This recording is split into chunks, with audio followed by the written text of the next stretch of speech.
जय हिंद। आज आप देखेंगे इंग्लिश के सबसे पहले बताएंगे किसी सेंटेंस के बारे में कि व्हाट इज सेंटेंस, क्या सेंटेंस के प्रकार क्या होते हैं, तो उसके बारे में आप जानेंगे।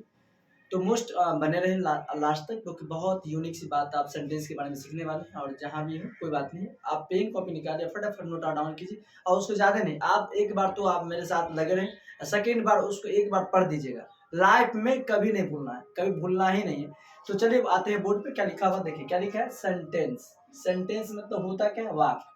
सेंटेंस मतलब क्या होता है? वाक्य होता है। ध्यान से सुनिए, बारीकी से समझिए, बहुत यूनिक बात समझ सकते हैं आप, बहुत यूनिटी हो सकती है आपकी। क्या लिखा है? सेंटेंस मतलब वाक्य। सेंटेंस क्या है? सेंटेंस का मतलब हो गया ग्रुप, शब्दों का ग्रुप, यानी वर्ड का एक ग्रुप होता है।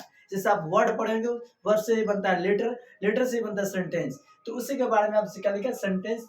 क्या लिखा है? शब्दों के ऐसे समूह को जिससे पूरा अर्थ निकले, सेंटेंस यानी वाक्य कहलाता है। शब्द, शब्दों के एक समूह, जैसे एक सिंगल से कोई समूह नहीं बनता। जैसे सिंगल में हो ना, फैमिली, फैमिली वन फैमिली से अलग अलग होता है। अगर फैमिली में सब बात इकट्ठा हो जाए, सब हो जाए, मम्मी पापा भाई बहन दादा दादी नाना नानी, जितना भी मेंबर होते हैं सबको एक समूह बोलते हैं। वही हो गया कि शब्दों के समूह को हम एक क्या कहते हैं? सेंटेंस कहेंगे। यानी हो गया ये फैमिली। अब फैमिली में हो गया मेंबर, तो फैमिली में जितने भी आदमी होते हैं उसे मेंबर कहते हैं। यानी सदस्य के जो समूह होगा सब समूह कहेंगे।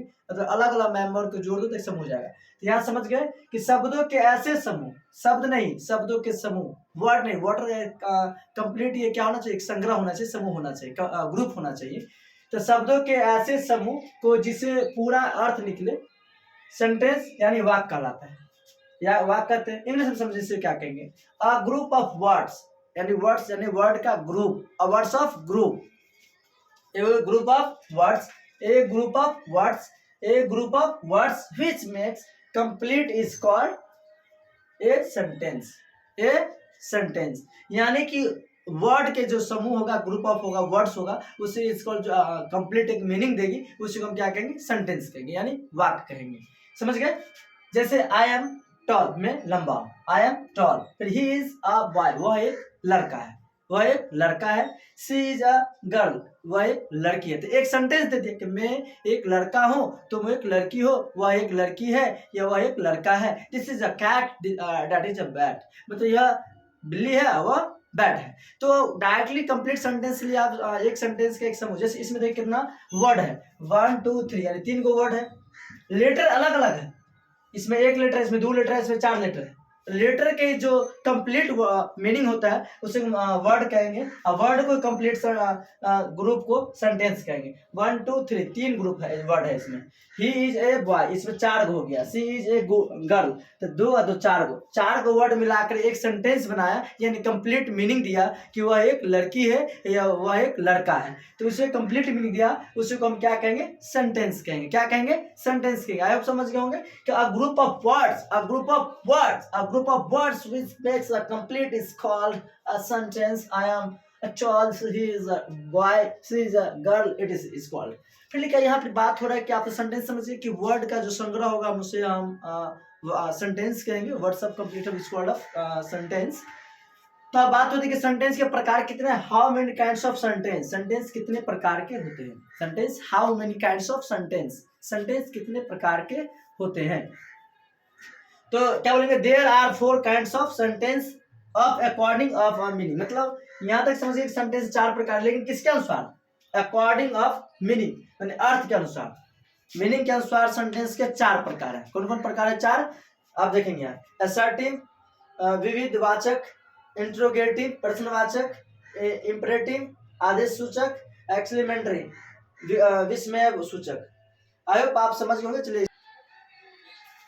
तो इससे पहले जो बना देखे हुए थे उसमें explain what is sentence, sentence का काइंड ऑफ सेंटेंस पढ़ी थी। सेंटेंस में जो 4 पार्ट था, उसी 4 पार्ट का डिफिनेशन के साथ साथ ऑब्जेक्टिव सॉल्यूशन कर दिया है। तो आप पढ़ सकते हैं यहाँ से। पहला है, लिखा है जिस, यहाँ लिखा है, यहाँ पे पढ़ें असर्टिव सेंटेंस। कौन सेंटेंस? Assertive sentence. यहाँ देखा है वो, जिस वाक्य में कुछ कहा जाता है या कोई कथन हो उससे हम असर्टिव सेंटेंस कहेंगे। यानी कोई जिस वाक्य में कुछ कहा जाए, कोई पर्सन कुछ कह दे, तो उसमें हम क्या कहेंगे? उसे हम कौन सेंटेंस कहेंगे? असर्टिव सेंटेंस कहते हैं, विविध वाचक वाक्य कहते हैं।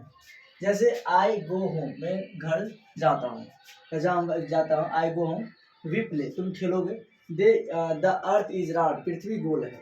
जैसे कह रहा है ना कि पृथ्वी गोल है, या कोई कथन बता रहा है ना कि मैं खाता हूँ, मैं पढ़ता हूँ, आई गो आई प्ले आई डांस, मैं नाचता हूँ, I am going to Madhubani, मैं मधुबनी जा रहा हूँ। तो एक सेंटेंस हो जाएगा।